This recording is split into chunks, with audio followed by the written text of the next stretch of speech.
Bonsoir à tous, voici le sommaire de cette édition. La FCC obtient un ordre de la Cour suprême pour analyser les données financières de Pravin Jugnauth et de sa famille, cela dans le cadre de l'enquête sur la saisie de valises contenant la somme de 114 millions de roupies. Au total, les données de 9 personnes seront passées au peigne fin. Le chauffeur de taxi recherché pour abus sexuels sur une adolescente de 14 ans, épinglé par la police, cet habitant de Le Hocher, âgé de 32 ans, sera traduit devant la Weekend Court demain. La dette des ménages mauriciens atteint un niveau historique de 253,1 milliards de roupies en juin 2024, en cause une augmentation des prêts bancaires et une forte demande de crédits immobiliers. Les préparatifs en marge de la fête de l'indépendance vont bon train. L'invité d'honneur au Champ de Mars cette année sera Narendra Modi. On vous propose les images dans cette édition. Une augmentation des prix de certains produits n'est pas à écarter après le passage de Garance, alors que certains économistes parlent d'un manque à gagner de 3 milliards de roupies. Ce sont les consommateurs qui pourraient en faire les frais. Et à l'île Sœur, Garance a fait au moins 4 morts et des dégâts sans précédent. Mais d'abord, le croissant de lune a été aperçu ce soir à Maurice. De ce fait, le ramadan débutera demain, dimanche 2 mars. Les prières spéciales, dites Tarawih, débutent dès ce soir dans les mosquées à travers le pays. Le ramadan, qui est le 9e mois du calendrier islamique, est d'une grande importance car il s'agit du mois le plus sacré pour la communauté musulmane. L'enquête de la Financial Crimes Commission sur les valises qui contenaient 114 millions de roupies aborde une étape critique. L'organisme a demandé et obtenu de la Cour suprême un ordre pour analyser les informations personnelles et financières de 9 personnes. La FCC enquête sur 9 personnes. Pravin Jugnauth, son épouse Kobita, leurs 3 filles Sonika, Sonali et Sarah. Josian Laval-Dilawan, directeur de My Holidays Limited, et Chandra Deo Uma, comptable chez My Holidays Limited. Devyani Ramchun, adjointe au maire de la mairie de Vacoa Phoenix, est la fille de cette dernière, Prada Devi Ramchun. C'est un sujet de Cus Létané avec les commentaires de Rukaya Karimbokos Rafik. Cet ordre délivré en vertu de la Financial Crimes Commission Act 2023 est adressé à plusieurs organismes financiers et a trait à des transactions effectuées du 1er janvier 2024 à ce jour.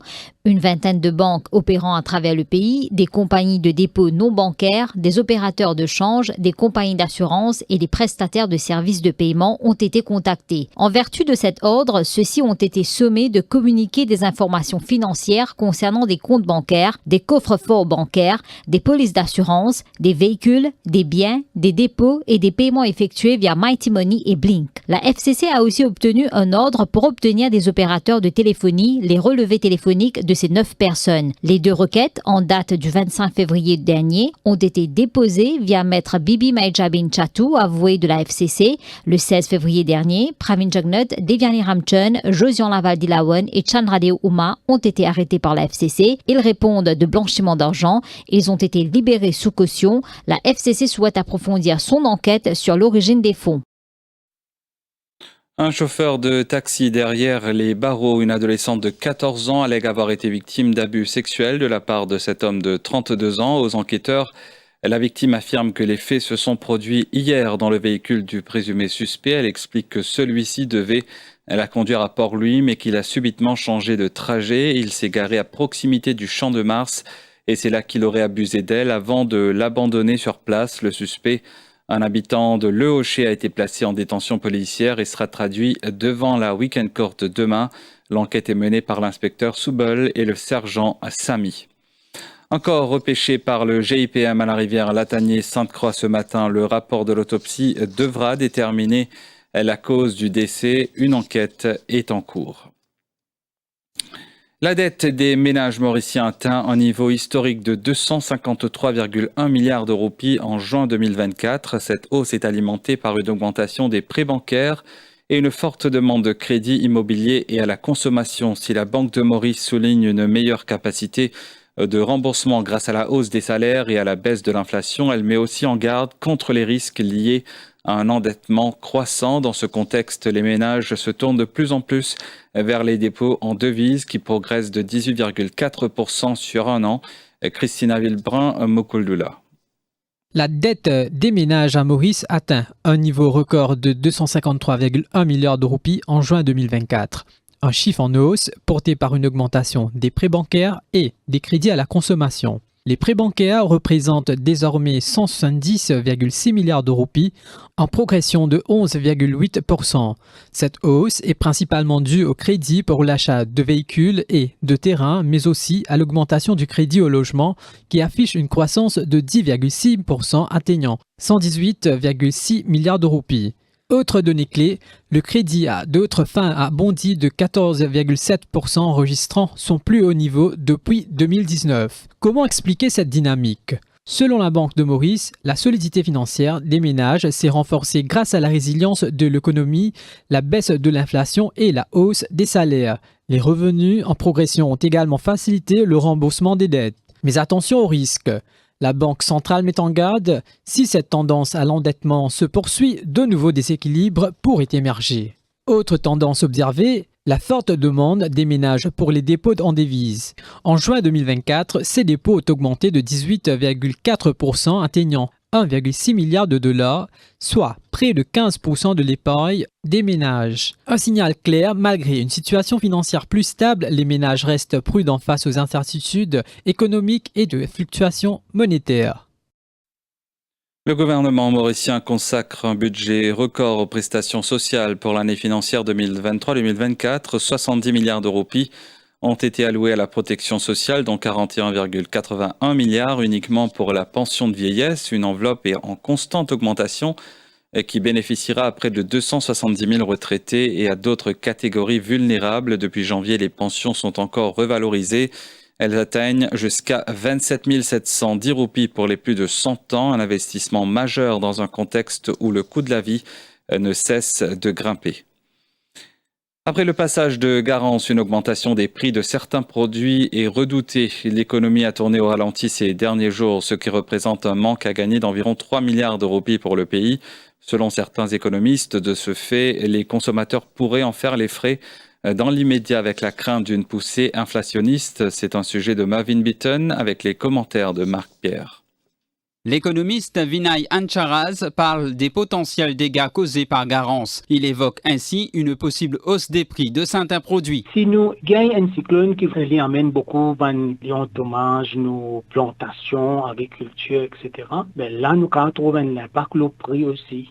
Les légumes qui montent. Donc, à court terme, il est capable d'amener une petite augmentation de mon prix. Les prix des légumes pourraient également augmenter, explique Kripalu Sangun de la Small Planters Association. En général, pas fini un gros la pluie qui nous tombe, qui a fait des dégâts pour le moment, mais le haut plateau, côté n'a beaucoup la pluie tombée, ça qui pas affecté. Et la plupart de la production trouve un petit peu dans sa bande région là, qui veut produire des légumes. Il est capable d'une hausse, mais une hausse pas trop beaucoup, mais c'est maintenant beaucoup de légumes qui manquent même, pénalo marché, mais il prend une pression. Pendant ce temps, Jayan Chelum de l'Association des consommateurs de l'île Maurice met en garde contre toute augmentation artificielle des prix. Après chaque cyclone, et là, sur le côté de la plantation, de produits agricoles, le prix monter. Mais c'est pas la question qui nous a posée. Est-ce qu'il va le prix monter en fonction d'un problème réel ou bien parfois en fonction de certaines affaires artificielles qui est là à l'intérieur de la manière qui opérateur agit. La CIM appelle ainsi les autorités à tout mettre en œuvre pour protéger les consommateurs. La suite de ce journal après cette page publicitaire.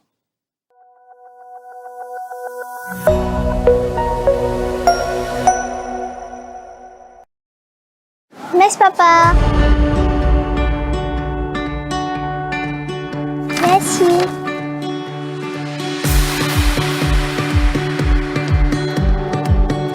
Merci. Merci.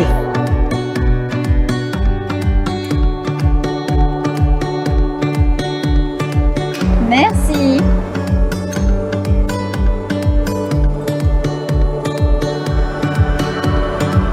Merci. Chez Lototech, nous voulons contribuer à ce que vos rêves deviennent réalité. Merci de rendre l'extraordinaire possible. Lototech. Extraordinary happens.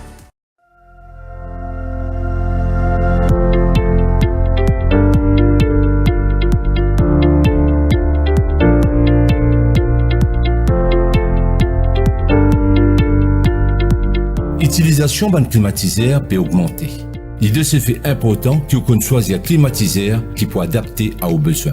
Il est important qu'on utilise lui. Il est aussi important qu'on garde lui en bon état pour qu'il ou peine pour dépenser trop beaucoup. D'abord, vous besoin connaître qui puissance climatiseur ou besoin. Puissance en climatiseur, il mesuré en BTU qui veut dire British Thermal Unit. Grandeur l'assemblage pour déterminer combien BTU climatiseur la besoin été. Pour calculer grandeur en l'assemblage ou multiplier longueur et closure là. Ou capable de servir sa table pour connaître qui puissance climatiseur ou besoin. Par exemple, si vous l'assemblez 8 mètres carrés, vous pouvez besoin un climatiseur avec 9000 BTU.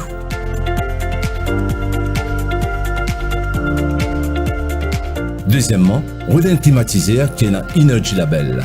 Energy Label donne nous information si le climatiseur est efficient ou non. Choisir un aircon qui se classe l'énergie A ou meilleure. Energy Label là donne nous une indication combien de courant aircon là pour servir dans un an si vous servez comme à besoin. Troisièmement, quand on finit à acheter un aircon, assurer qu'un technicien qui a au moins un niveau NC3 ou NC4 faire installation ou aircon pour lui donner une bonne performance pour faire économie. Quand on peut faire installation, l'essentiel qui est outdoor unit là, est dans un endroit qui est bien ventilé. Et si possible, mettre un auvent pour empêcher les taplolis directement. Quatrièmement, la façon où servir ou climatiseur pour déterminer sa durée de vie et aussi à quel point il est économique. À l'un des petits tips qui pour aider. Il est conseillé que vous gardez température climatisée entre 24 et 26 degrés et créer une obstruction qui près et indoor unit. Quand servir ou aircon, pas oublier fermer la fenêtre et la porte pour éviter l'air conditionné perdu. Sinon, ça peut faire ou aircon travaille plus et consomme plus l'énergie. Nous conseillons nettoyer filtre qui dans indoor unit au moins une fois par mois ou capable de faire référence avec mode d'emploi qui vient avec ou aircon. Si toi, quand tu installes ou aircon exposé, il est bon ou nettoyer dans l'art pour qu'il n'y ait pas absorbe salaire soleil. Faire un technicien certifié NC3 ou NC4 nettoyer outdoor et indoor unit aircon là au moins une fois par an. Taillez l'appareil avec la lumière qui n'est pas servi quand vous servez aircon. Et plus important, taillez au climatiseur quand vous pas servi. Tout ça bon conseil là pour aussi être prolonge durée de vie au climatiseur. Nous espérons que vous poursuivez ce petit conseil là et que vous servir ou climatiseur comme un besoin pour faire l'économie.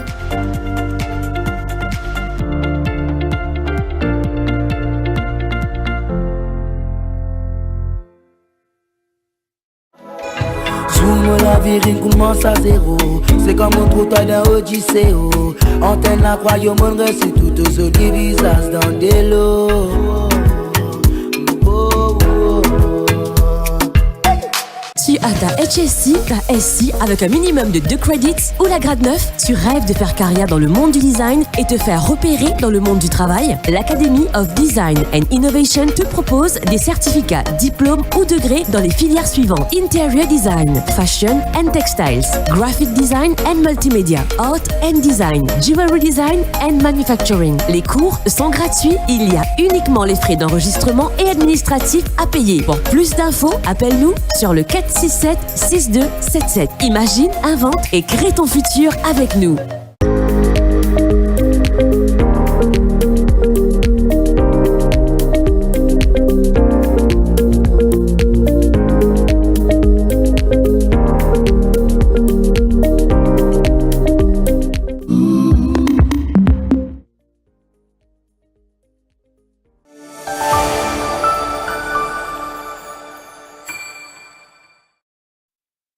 Aussi dans l'actualité, les membres du Senior Citizen Council ont voté ce samedi pour élire un nouveau conseil. Plus de 900 associations à travers le pays ont été invitées à se rendre dans les centres de vote ouverts de 9h à midi. Les électeurs ont exprimé leurs préférences et leurs attentes concernant les changements nécessaires pour améliorer le bien-être des personnes âgées. Et quelques réactions recueillies par Warren Marie. Donc, je préfère que le board de executive member qui est élu, je nomme le chairman, parce qu'il y en a un consensus, un compromis, que toute décision prend une seule direction. Donc, quand on prend une décision, on ne prend plus la même, pas besoin une tierce personne d'une dire qui peut faire, qui va besoin faire. Pour moi, personnellement. Mais là, ce qui est nommé, c'est-à-dire qu'il est nommé par le gouvernement. Alors, définitivement, il doit one-sided. C'est nous qui prendre une décision. Et toujours, il y a souvent à dire des côtés du gouvernement. Mais ça n'a pas empêché le travail, mais c'est moi, si nous sommes capables de faire un choix, nous nommer parmi nous, et puis ok, bon, je vais le faire. Étant donné que nous déjà un membre du council, c'est pour beaucoup qui, il y a une dynamique là-dedans, nous choisir parmi un membre du council même, au lieu qui nous contient de tradition nominée par le gouvernement. Bon, projet là, il y en a beaucoup. D'abord, c'est innover un petit peu, changer un petit peu la routine, donner l'opportunité, comment faire payer, les jeunes. Je vous le disais au sommaire, nous sommes à 11 jours des célébrations officielles du 57e anniversaire de l'indépendance de Maurice. Ce 12 mars, c'est le Premier ministre indien Narendra Modi qui sera notre invité d'honneur. Les répétitions se rassemblent au Champ de Mars, des policiers de différentes unités, des sapeurs-pompiers, les majorettes et de différentes associations qui mettent les bouchées doubles afin de mener à bien leurs prestations. Salim Sheikh Daoud et Rukaya Karimbokos Rafi qui étaient ce samedi. Un reportage. Sur la piste, les bottes résonnent en parfaite cadence au rythme de différentes musiques. L'orchestre de la police peaufine sa prestation sous les instructions de l'ASP Jean-Claire Sivraz. Bon, l'objectif, c'est qu'il nous shoot en termes avec les aléas du climat surtout, qui nous faisait compresser une répétition 24/7. Donc, nous prenons trop le temps. Donc, nous quasiment presque 7/7 nous pouvons faire nos répétitions le 12 mars. Jenny Fanning, coach des majorettes au QEC, a réuni 43 filles et 8 garçons cette année. Alors là, on vient aujourd'hui, il y a pas mal de pépins à cause d'une limitation de temps de toute la cérémonie cette année. Donc il va falloir qu'on retravaille dessus afin qu'on soit prêt lundi.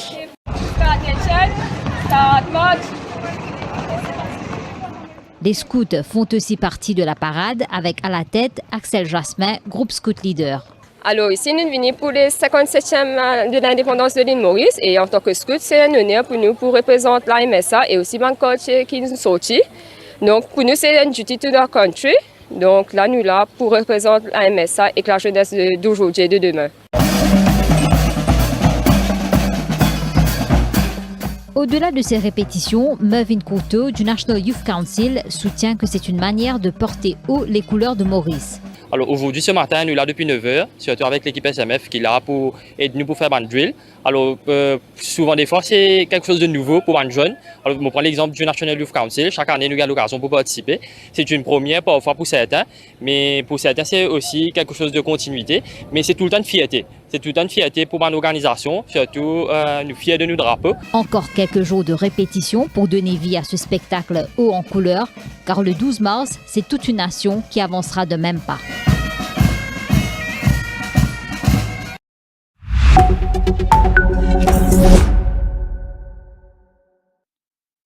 Arbres arrachés, voitures emportées par les flots, routes et électricité coupées. Au lendemain du passage du cyclone Garance, l'alerte rouge a été levée à La Réunion ce samedi. Le phénomène météorologique Garance a été déclassé au stade de forte tempête tropicale. 4 personnes sont mortes selon le dernier bilan de la préfecture. Reportage.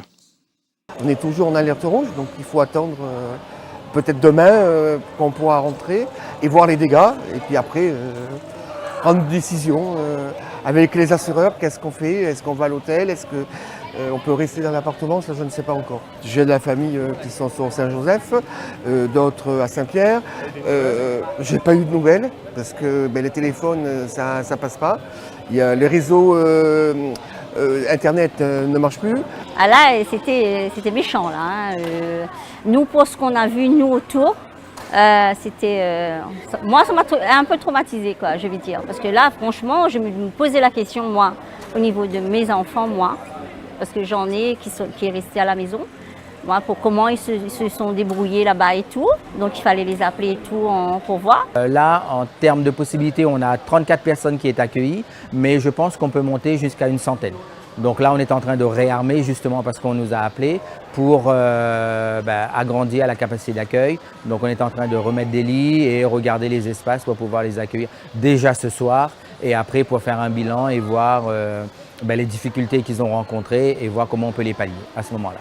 Alors ça a été assez violent. On a eu beaucoup de pluie, beaucoup de vent. Donc les gens se sont un petit peu regroupés, assez inquiets. On a essayé de les contenir à l'intérieur, leur donner des jeux. On leur a fait un petit déjeuner, on les a laissés se réveiller tranquillement en douceur. Mais c'est vrai qu'ils étaient quand même pas mal inquiets. Tant qu'on est en alerte rouge, donc les gens restent dans le centre d'hébergement. À la levée de l'alerte, en fonction de l'heure, ils vont rester dans le centre d'hébergement, il n'y aura pas de souci. Et on va après nous organiser leur retour vers leur domicile. Et s'ils ne peuvent pas retourner, il y aura le service social qui prendra en lien avec nous, qui prendra le relais.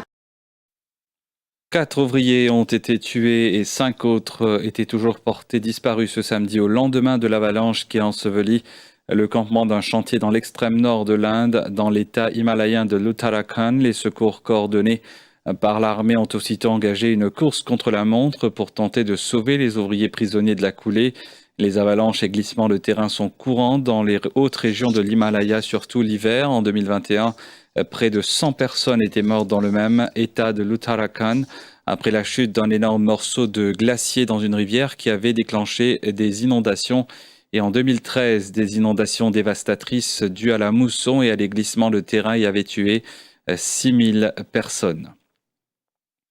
Et cinéma, pour clore cette édition, le film qu'on vous propose de découvrir cette semaine, Mississippi Burning avec Gene Hackman et Willem Dafoe. 1964, 3 militants d'un comité de défense des droits civiques disparaissent mystérieusement dans l'État du Mississippi. 2 agents du FBI, Ward et Anderson, aux méthodes opposées mais complémentaires, sont chargés de l'enquête. Très vite, leurs investigations dérangent et les violences sur fond de racisme éclatent alors dans cette ville où le Ku Klux Klan attise les haines et la violence.